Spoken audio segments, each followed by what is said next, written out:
Good afternoon and welcome to your favorite current affairs program, a weekly one at that, 60 Minutes Nigeria, with yours sincerely, Egosa Agbonlao.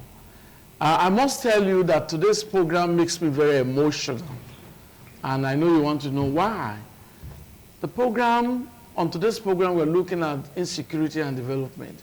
It is believed that Nigeria would have been well positioned in the Committee of Nations if not for the current insecurity that has stifled the development of Nigeria. It is very, very pathetic, very perturbing that Nigeria is where it is now, with all the human and natural resources that the country is endowed with. Today, my guests will posit that Nigeria is well endowed with men who are endowed intellectually and otherwise. I'll bring you the background of our discussion later, but let me quickly just introduce my guests.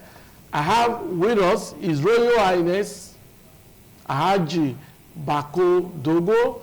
He is the chairman of all chairmen of the Farmers Association. He's a man that has a very strong background in communication. It's a delight to have you, Alhaji Bako. Thank you so much. You are from? I know you have really toured Nigeria, and you know the terrain when it comes to our topic today. I also have with us an intellectual and academics.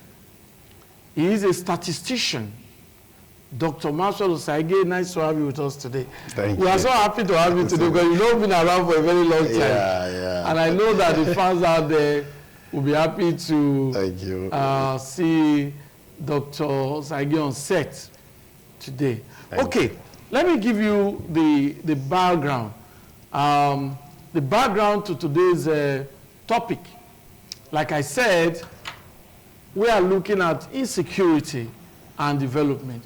Nigeria in recent times has recorded unprecedented security challenges, such as terrorist attacks, militancy, armed robbery, banditry, kidnapping for ransom, herders-farmer clashes, cultism, among other social vices.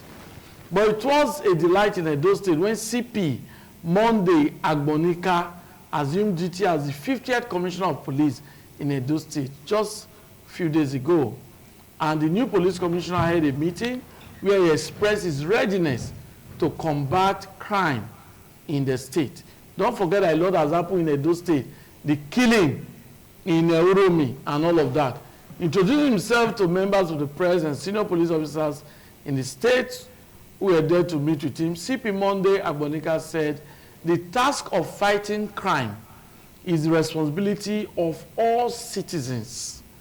The new police commissioner expressed readiness to work with communities in the state and various local vigilantes, as well as sister security agencies, in order to achieve success.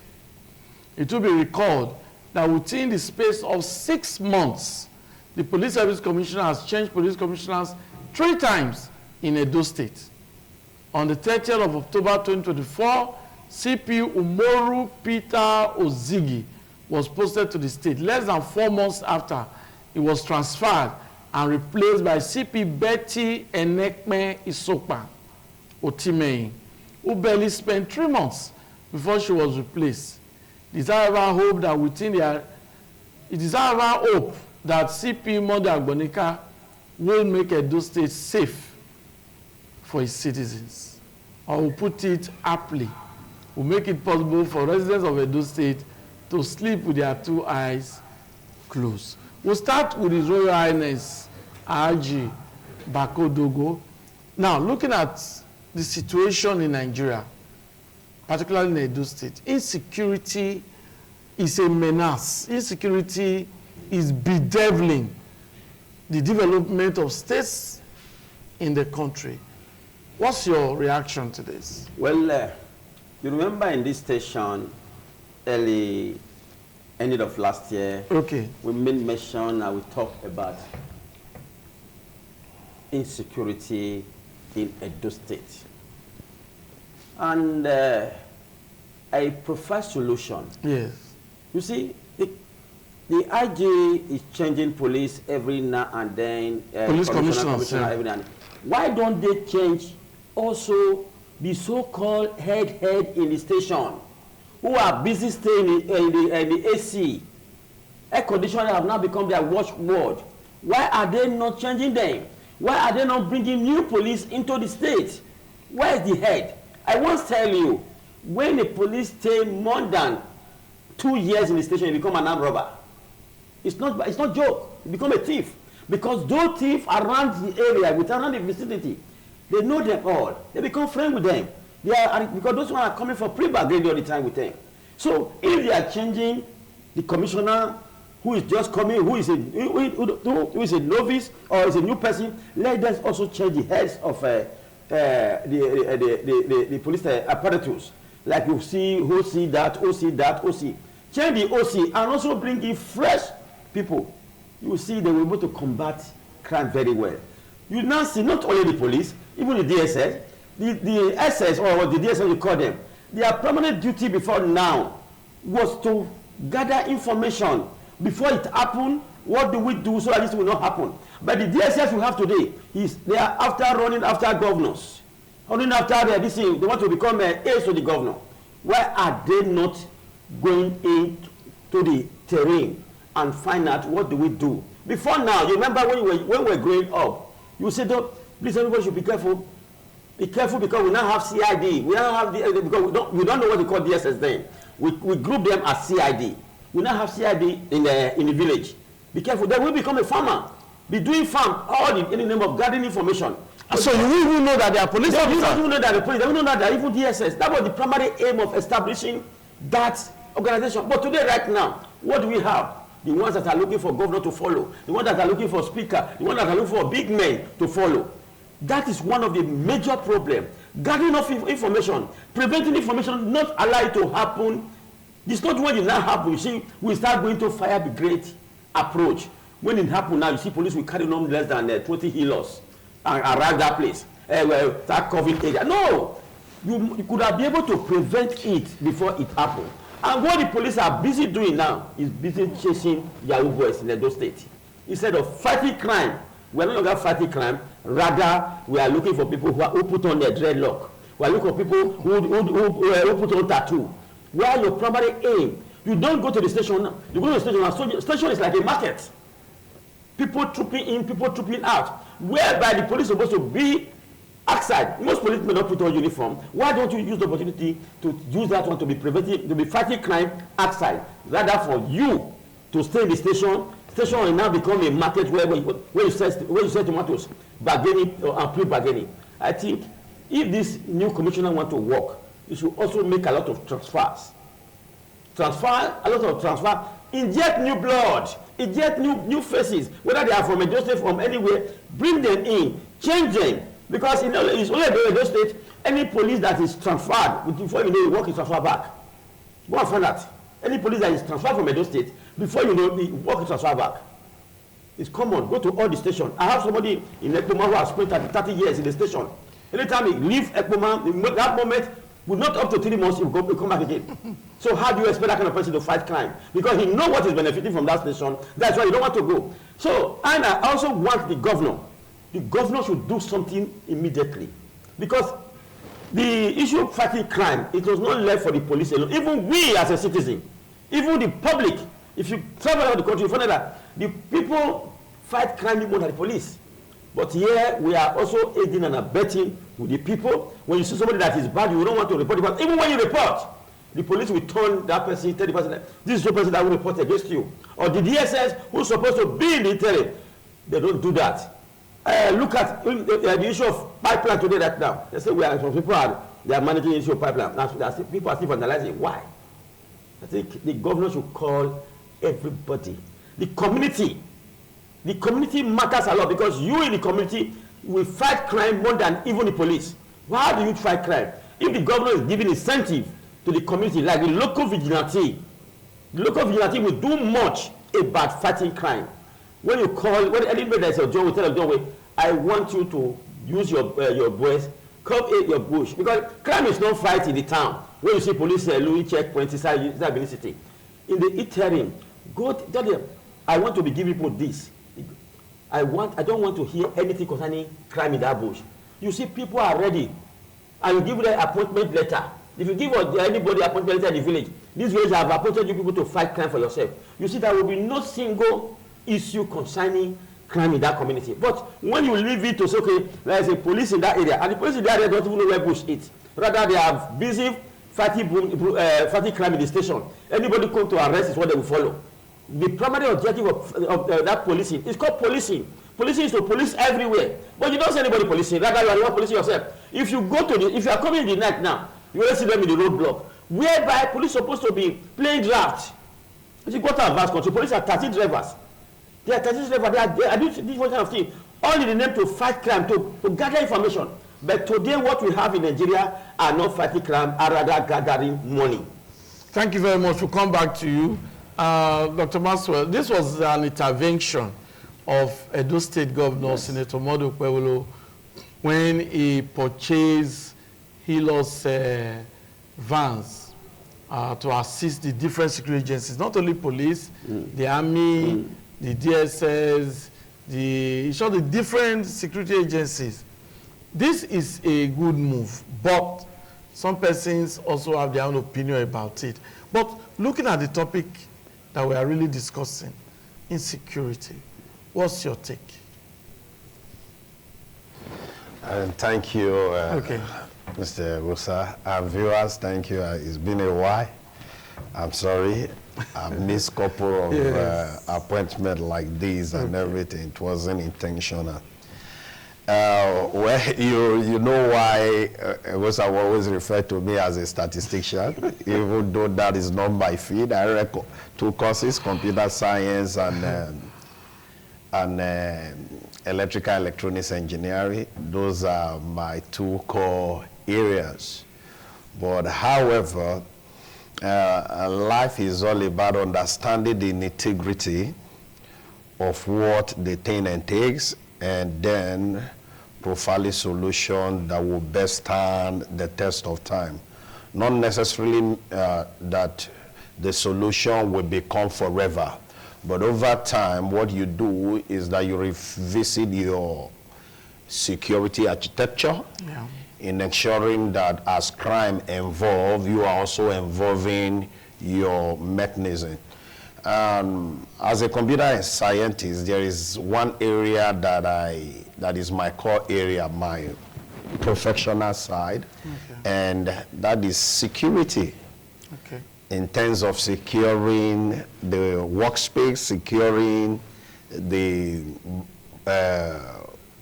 borderless society, in ensuring that whatsoever anyone does within the system is safe and secure.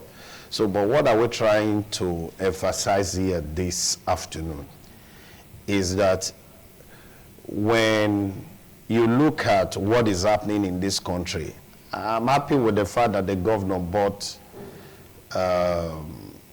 Hilos vans for them. But I want to ask one question.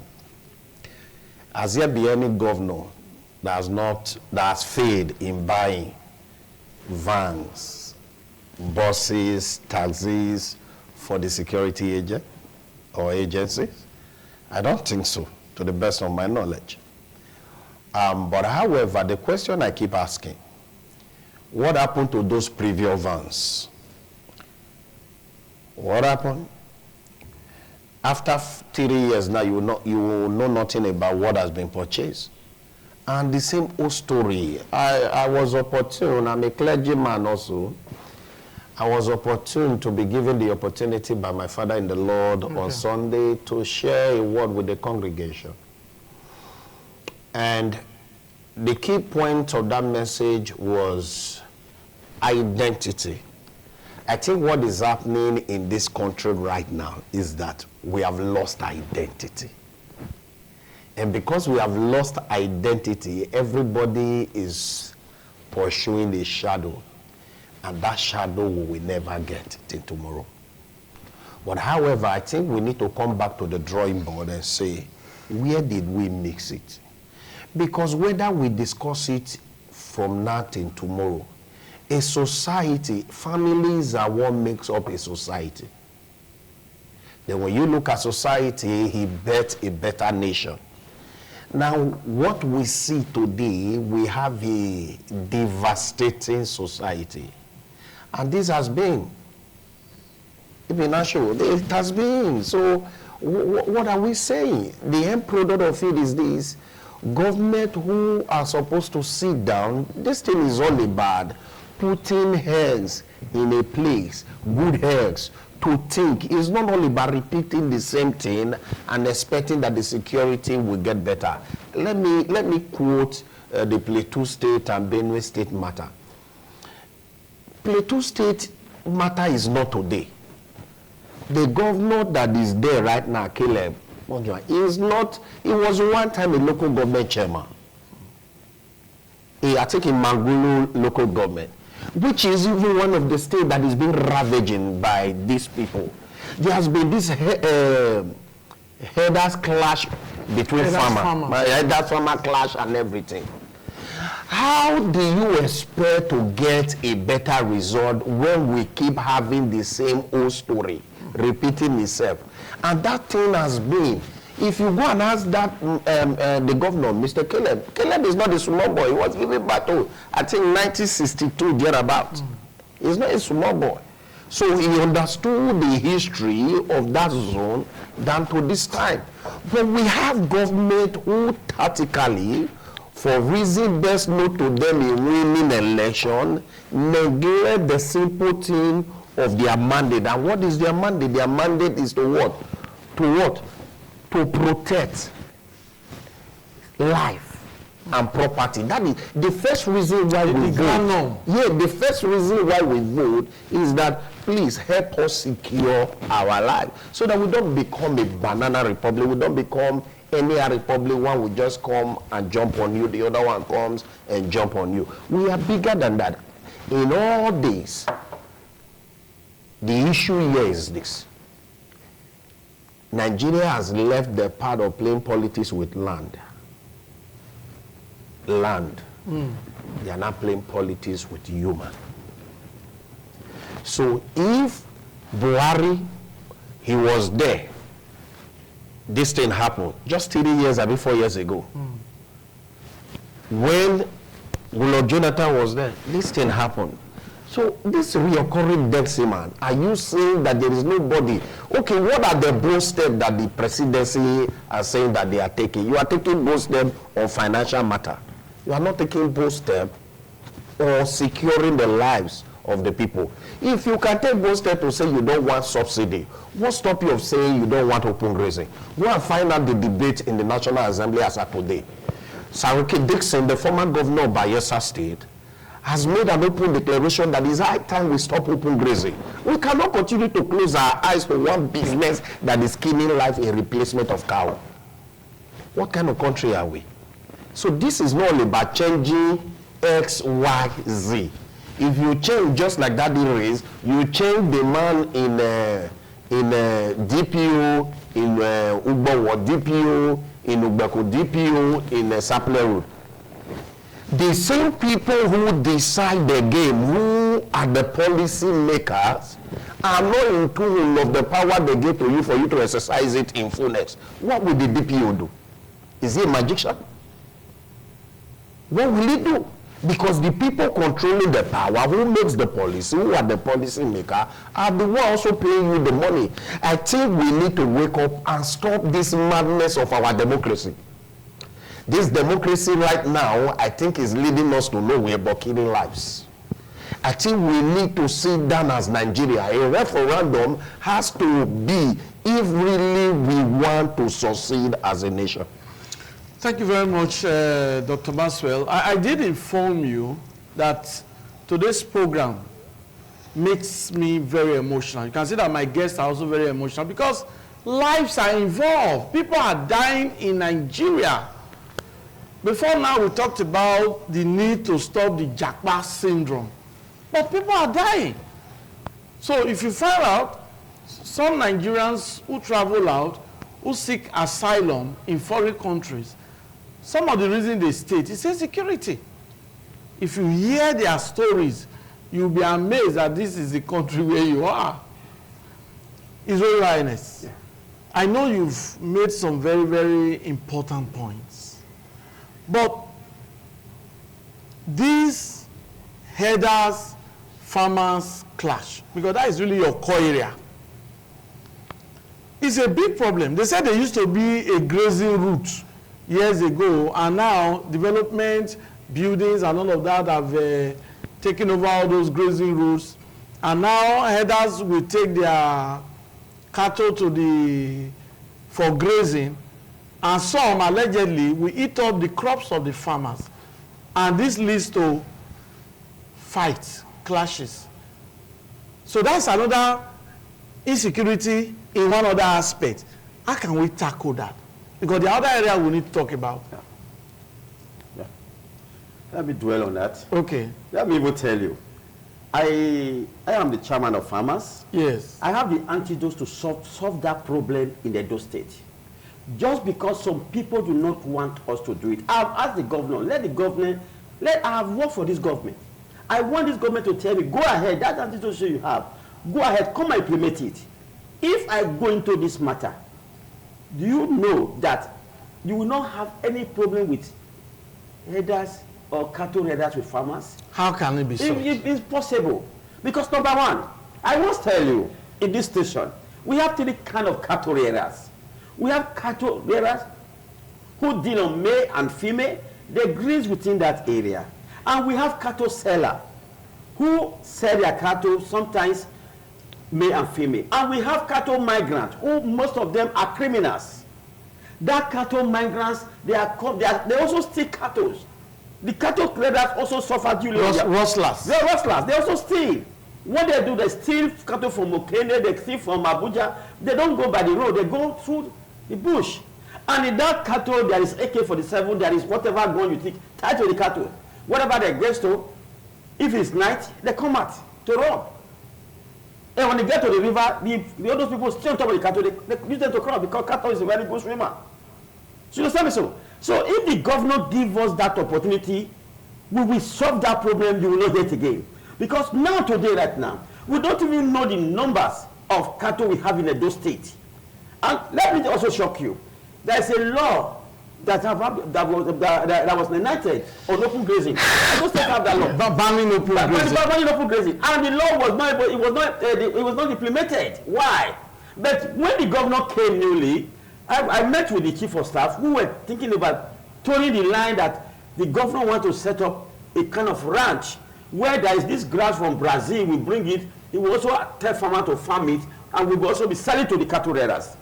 You understand me so? As a way of stopping open grazing. Yes. Then we will not be able to stop this cattle migrants that is flowing to Edo State, passing Edo State to Port Harcourt, to Delta and the rest. And we will also have a genuine profiling on cattle rearers, whereby you cannot graze in Edo land without a uniform. That uniform must have a code and with an ID card. If you don't have it, then you cannot. And cattle that graze in Oredo cannot even go to Kobaka because you will have a particular area that you are going to be grazing. And issue of grazing at night will totally stop. Because the man that is moving in the daytime have not been able to see road. Talking about moving at night. That is the area I'm going to. I have discussed with the PS. I have discussed with the chief of staff to the governor. I am part of them. I am part of the system. I'm in Northana, I'm in Satana. So let us do the thing together. Whatever they know, I also know it. We will stop it if the governor give us opportunity. And every cattle in Edo State, we will put it in the local language, hearing. A tag.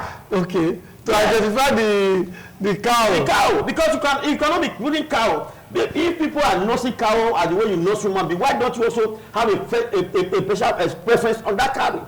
We have the antidotes. My executive, we have been asking the governor, let us do this in ourselves. The cattle rearers are also part of they're farmers. So when you have problem in issue of saying somebody eats your crops, don't quarrel. The cattle around that area, we know this, we want the person grazing there, we just go there, come. You are the one that go to that place, we go there and says, we pay. the government will not have little or less to do. I sell it to the former they now use the security agent to do it, and they fail. I have the antidotes. If anybody is listening to me, I, Royal Highness Alhaji Bako, have the antidote to stop that issue between problem of cattle raiders. There was a day cattle entered my farm in Leute. I controlled 35 cows into my compound with my daughter. We locked the door, and they could claim. I want they don't enter, don't go to my farm again, because I know what you know.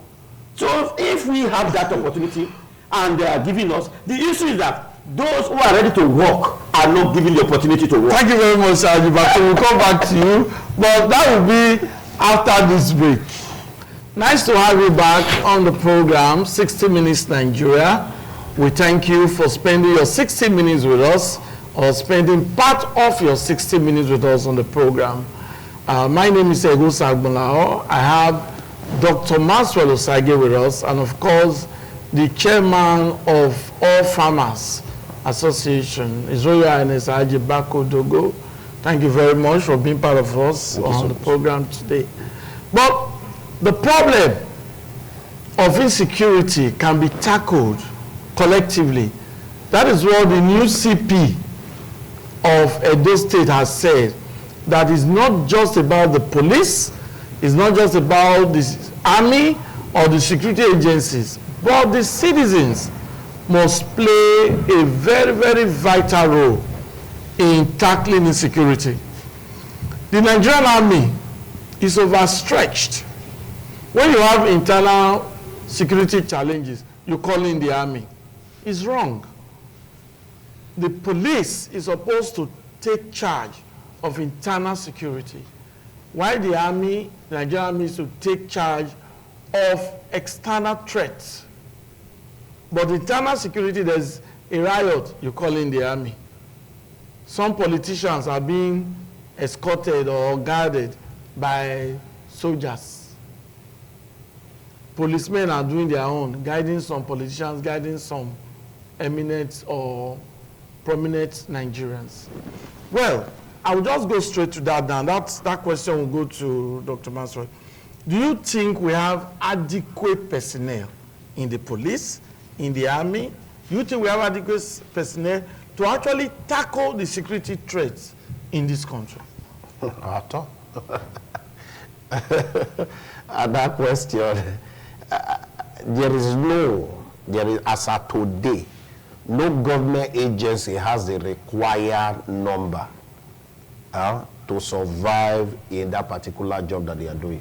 Okay. All agencies, call it all institutions, talk less, more on the security. I think what the politicians are doing is just siphoning money, neglecting that which is the actual purpose.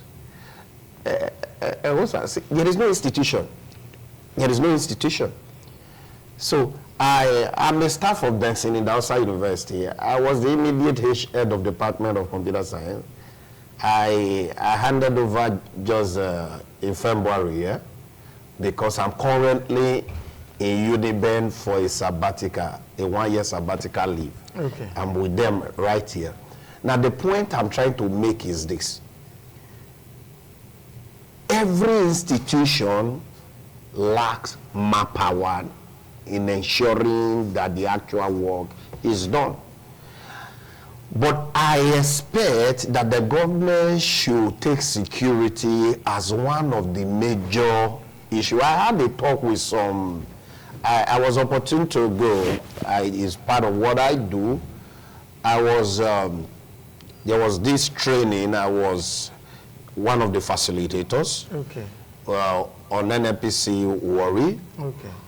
And in the course of discussion, and there was this debate, why do government, the debate was this, why do government concentrate more on this welfare of the oil worker compared to the man that is at the front fighting insecurity? Okay. It will amaze you to know that a security personnel, that's someone that is at the gate, yes, in share, earn more than CP in police.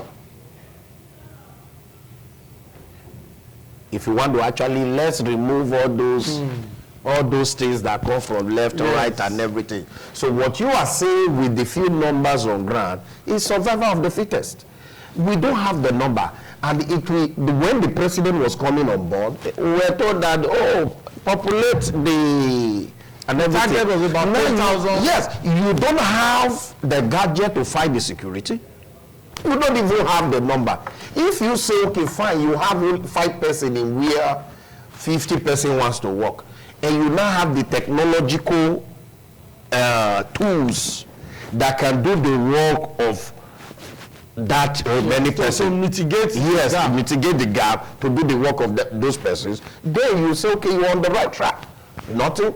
Are you not seeing all of them littering the road? No ammunitions, nothing. Talk less of even having a surveillance anywhere that you can use to gather the information. I think we're in the problem. In fact, insecurity, state of emergency should be declared for Nigeria. On security matter.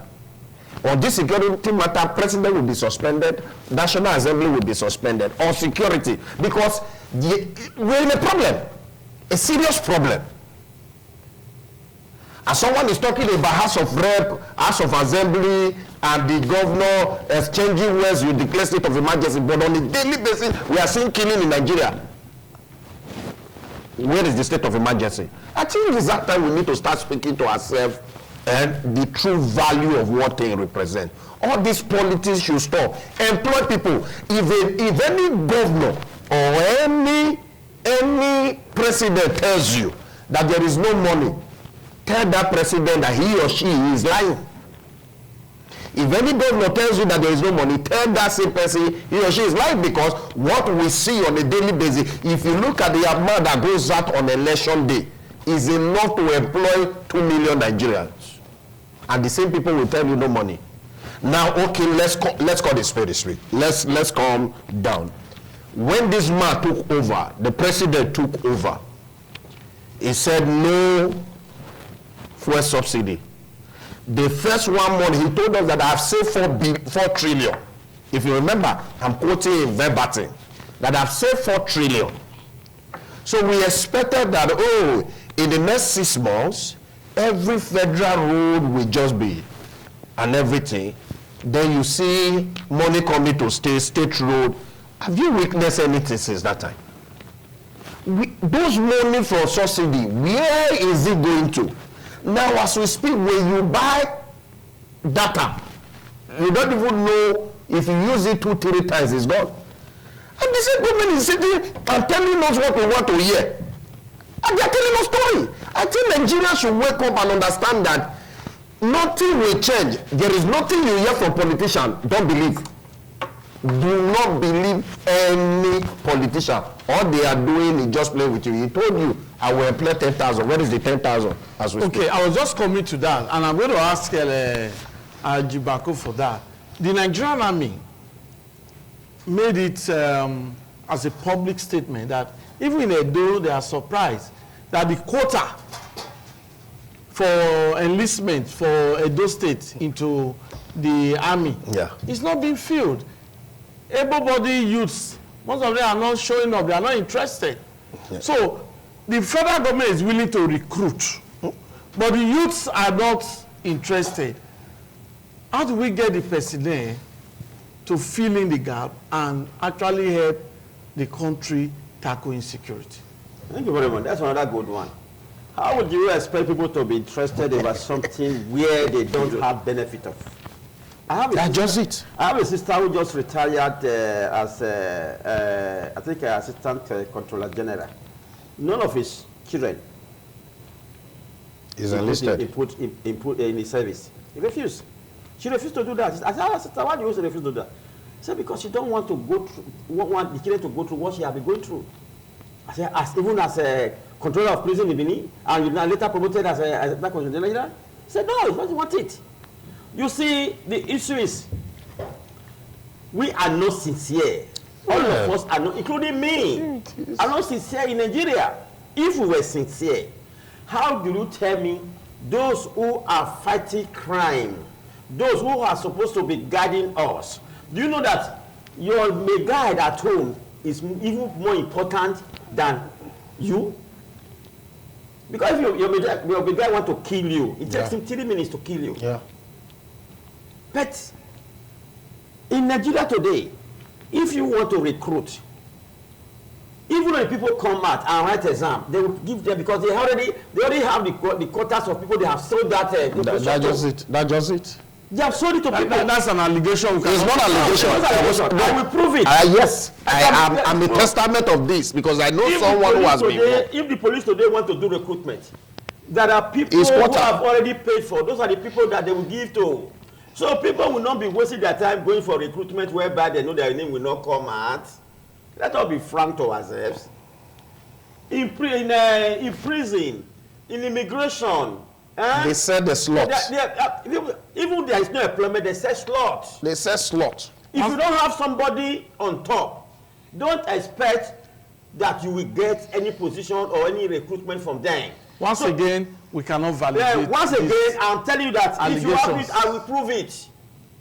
Let anything going on at Edo or any part of Nigeria, same people there, if they don't have somebody on top, they will not get it. So that's why people are not willing, even that recruitment of the army, people are not willing to go, because when they go, they will not get it. That people have been going on recruitment. There's somebody who has gone on recruitment 10 years until he gets old. He now say, well, I won't go again. Every year, get prepared.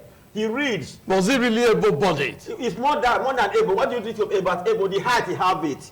He has the height, he have the energy, and he is willing to serve his country. And they refuse to give to him more than 10 times. How do you expect that person to now again say, I want to go back again? It's not possible. You see, let me go back. Let me give it a little. We were talking just now. Nigeria is the only country today in the whole world, which I'm surprised, that we have no fingerprint bank. Where? We don't have fingerprint bank. Where? How can you fight crime where the police are not working with the DSS, are not working with immigration? If you go abroad today right now, the moment you put your hand, even though you go to any part of Europe today, if you are in Spain, if you have committed crime in UK, it will appear in Spain that you committed crime in UK. If you commit crime in Nigeria, come to Benin, leave Sokoto and come to Benin, you put your hand anywhere, there is nobody to read it. I don't know what the National Security Advisor is doing, whereby there is no synergy in this interrelationship security. Because if you go to the station now, you find out that the DSS don't have a file of the police. The police don't have the file of the DSS. They're supposed to be interworking within them. They don't have it. That is one of the major reasons in Nigeria. Somebody who commit crime in Lagos, go to Port Harcourt and change his name. If we were very John in Port Harcourt, he go to Port Harcourt and say very Godfrey, because there is nobody to check it. Ask them today, it's only in the prison. We are taking to prison, they snap you. After that information are not transferred to the National Security Center. We don't have it. In Nigeria, it's only in Nigeria we do what you call arrest to investigate. In an advanced country, you do what you call investigate to arrest. That's why you sign somebody telling somebody who they transfer, you go from here, use a name, use the church, he gets it. The police will go and deliver it to the person and plant this into his heart. I want to know those are buying, those that are smoking and all. So the day that we arrest him, their own is to arrest and put him in one small room and start playing whatever they have been doing. It will not even say no, because they have already committed to the crime. Thank you very much. We'll come back to you, Jibako, but we'll just take a brief break now. Don't forget, we're talking about insecurity and development.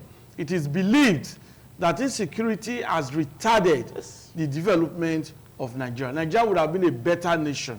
Probably this Japa syndrome would have stopped, but insecurity has marred the development of Nigeria. People need better welfare. They need good environment. They need improved living standard. Somehow, they get it outside Nigeria. Okay, nice to have you back to 60 Minutes Nigeria. We are looking at insecurity and its telling effects on the development of Nigeria. Edo State, we've seen that insecurity is a very big problem. In Plateau State, Jos, in Delta, different states, problem of insecurity. the terrorists are disturbing, elders, farmers, clashes, another problem, kidnapping for ransom. The National Security Advisor just advised them that families should not pay ransom again. Mm-hmm. But the victims are saying, how possible is that? So, what's the way forward from this problem, Dr. Maxwell? Okay, the way forward has to start with self-reflection amongst the political class who we have given power to protect and guide us. I think they should go beyond this quarter sharing of positions and everything, just like you saw presidency was apologizing a few minutes ago, saying that the list of appointments made by presidency, there was mistake. I think they released a list and discovered that people started pointing XYZ. Even Bajabi Amila was not even there from the north, the southwest. People said it was all about the lopsided appointment and everything that led to that. But he has to, what I saw today was, okay, it's a bit of self-reflection. If there is an outcry that the appointment is skewed towards one zone, you now find out that you needed to release all the appointment list for people to, it has to do with self-reflection. So it means that the people who sat down to actually think about that, they're good. We are not just here to say that government is bad. If you do what is right, we'll say you are right. So the people are holding government officials accountable. As accountable. I think, but these other parts of playing politics with our lives, let them invite. The reason why we went to school is not to just go to school, stay in classroom alone. What we do on a daily basis is that when we carry out the research, if the research is aimed at profiling a solution to something, and many a times we don't see government coming to institutions to seek opinion from those researches that have been conducted. Bearing in mind that all these issues that we are talking about, they have been tackled by one way or the other through research. But what we are saying, if you cannot come to look at those things, the recommendations made by those research and everything, okay, beckon on this well-meaning Nigeria, intelligent people, people who are not self-centered on this political anyhow, and let's sit down on a round table and said, let's remove politics, let's save life, let's implement every bit of what has been raised as a result of this research and everything. If politics is out of it, if there is no open grazing in Nigeria, we must have, take it or you leave it, you reduce this killing by 60%.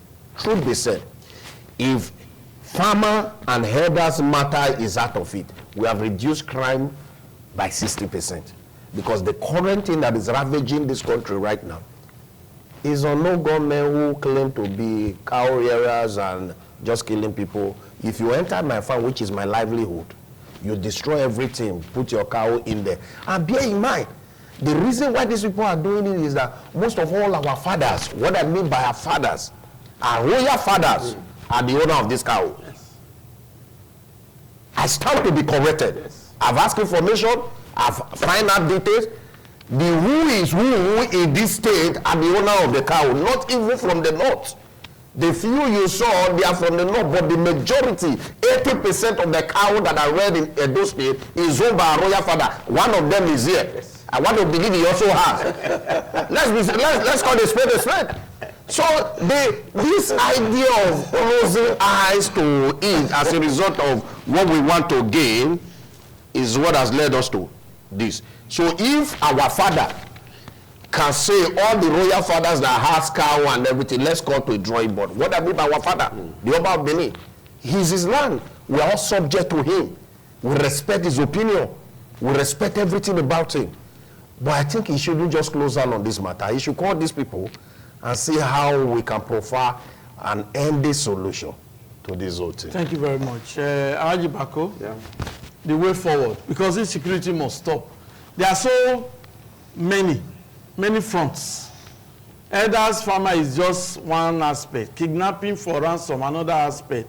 Cultism, another aspect. Armed robbery, another aspect. So many crimes. Well, to me, security should be everybody's business, not only for the government, not only for the security agent. Every one of us should partake in these menace that are eating us deeply. I think it's a worm, caca worm that is eating every one of us. Whether you say it's not your business, it's your business. It must be your business in the sense that we all have to come to let the governor of Edo State, first of all, a little daughter will disappear where he no grant. When we're talking about Edo State, no, I'm not talking about Nigeria. I'm talking about Edo State. And I want to commend the governor for buying that huge amount of vehicle. The last administration bought, what do you call it, Sienna. It was Sienna the last administration bought, but this one went into Hilos. But that Hilos should be used for the purpose of what it's made for. Because most of the Hilos I'm seeing right now, I'm seeing them in the highway, in the town. I'm not seeing any Hilos in the inter area. I'm not seeing any Hilos in the villages. The security, let the governor also give people like us, with the farmers. The governor promised us a vehicle, so that even that vehicle will also be used to fight the menace. Because the farmers, when you can do your campaign, you say you want to give us vehicle. Till now, we have not seen the vehicle. Even though somebody has come to tell you. It's only about I want to do that vehicle to fight security. Yes. How do we tackle insecurity? I want to do that vehicle to fight that insecurity. What are you talking about? Because the farmers are even more pain in this security. Yeah. My people are being killed every now and then. Even in those states, we have recorded over 20 killing of farmers. I met somebody in Awuchi the other time. The guy hand was chopped off. I said, what happened? Say he saw them in the bush. The minute I brought that and chopped up his hand. As he put his hand, he was running. People now come and rescue him.